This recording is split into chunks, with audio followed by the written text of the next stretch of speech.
नमस्कार, NMF news देख रहे हैं आप। मैं हूं आपके साथ अभिषेक पुंडीर। 19 नवंबर 2023 का दिन हिंदुस्तान के लिए वो गम लेके आया जिसे वो सालों तक क्या दशकों तक नहीं भुला पाएंगे, क्योंकि हमारे पास इस दिन वो मौका था, वो कंडीशंस थी, हम वो सब कुछ कर रहे थे जो एक ट्रॉफी जीतने के लिए किया जा सकता था। लेकिन आखिरकार हम ट्रॉफी नहीं जीत पाए और ऑस्ट्रेलिया उस ट्रॉफी को छठी बार जीतने में कामयाब रही। हालांकि उसे उस ट्रॉफी की कदर नहीं है, जैसा कि मैंने आपको एक खबर बताई थी शरद पवार से जुड़ी और रिकी पोंटिंग से जुड़ी। उस वक्त वो 17 साल पुरानी बात है, 2006 की बात है, जब रिकी पोंटिंग ने बेइज्जती की थी शरद पवार की। दरअसल बात कुछ ऐसी थी कि चैंपियंस ट्रॉफी खेली गई थी और चैंपियंस ट्रॉफी का जो विजेता था वो ऑस्ट्रेलिया रहा था। कप्तानी कर रहे थे रिकी पोंटिंग। उस टीम में बहुत उस वक्त सितारे मौजूद थे, लेकिन जैसे ही शरद पवार ट्रॉफी देने के लिए मंच पर आते हैं तो रिकी पोंटिंग उनसे हाथ लगाकर इशारा करके बोलते हैं कि आप मुझे ट्रॉफी दे दीजिए। शरद पवार ट्रॉफी दे देते हैं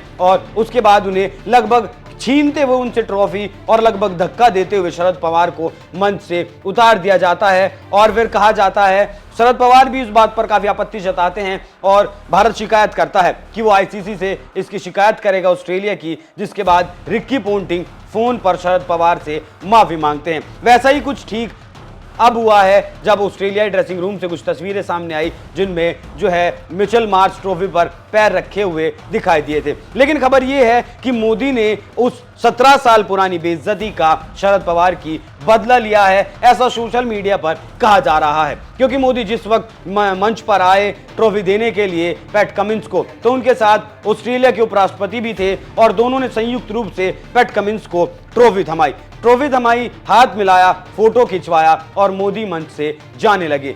वहां पैट कमिंस अकेले खड़े रहे और मोदी ने एक बार पीछे मुड़कर देखा, लेकिन उन्होंने कोई रिएक्शन नहीं दिया और मोदी ट्रॉफी देते ही तुरंत वो वहां कुछ सेकंड भी, चंद सेकंड भी खड़े नहीं हुए और मंच से उतरकर चले गए। पैट कमिंस वहां अकेले खड़े हुए देखते रहे और अपने खिलाड़ियों का इंतजार करते रहे। इस तरीके से पैट कमिंस मंच पर खड़े हैं और देख रहे हैं, वो उनको देखकर ऐसा कहा जा सकता है जैसे बिल्कुल वैसा ही लग रहा है जैसे खिस्यानी बिल्ली खंबा नोचती हुई नजर आती है। उनके आसपास कोई नहीं था, उनकी टीम भी उनके पास 20-30 सेकंड तक नहीं पहुंची। प्रधानमंत्री मोदी से उनकी टीम हाथ मिलाती है और उसके बाद मंच पर जाकर वो अपना फोटो शूट करवा सकते हैं। तो इन दोनों घटनाओं को जोड़कर, 17 साल पुरानी घटना को जोड़कर, जब शरद पवार और रिकी पोंटिंग के बीच ये हुआ था और रिकी पोंटिंग को माफी भी मांगनी पड़ी थी, और आज जो कुछ प्रधानमंत्री मोदी ने किया, ट्रॉफी दी और मंच से उतर आए, उन्होंने पैट कमिंस को बिल्कुल भी भाव नहीं दिया। तो इन दोनों घटनाओं को लोग जोड़कर ट्विटर पर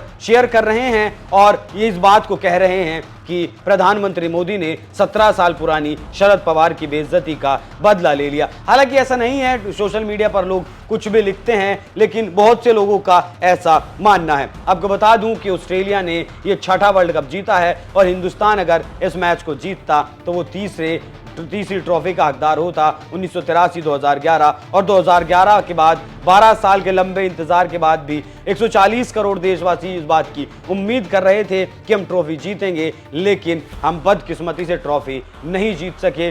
खैर, आने वाला वक्त बताएगा। अब आने वाले वक्त में जो ट्रॉफियां हैं, हम किस तरीके से हमारी टीम खेलती है, उसमें क्या बदलाव या फिर क्या कुछ होता है। लेकिन मोदी को और शरद पवार को लेकर जो घटनाएं सोशल मीडिया पर चल रही हैं, उस पर आप क्या राय रखते हैं? अपनी राय हमें कमेंट कर जरूर बताएं। नमस्कार।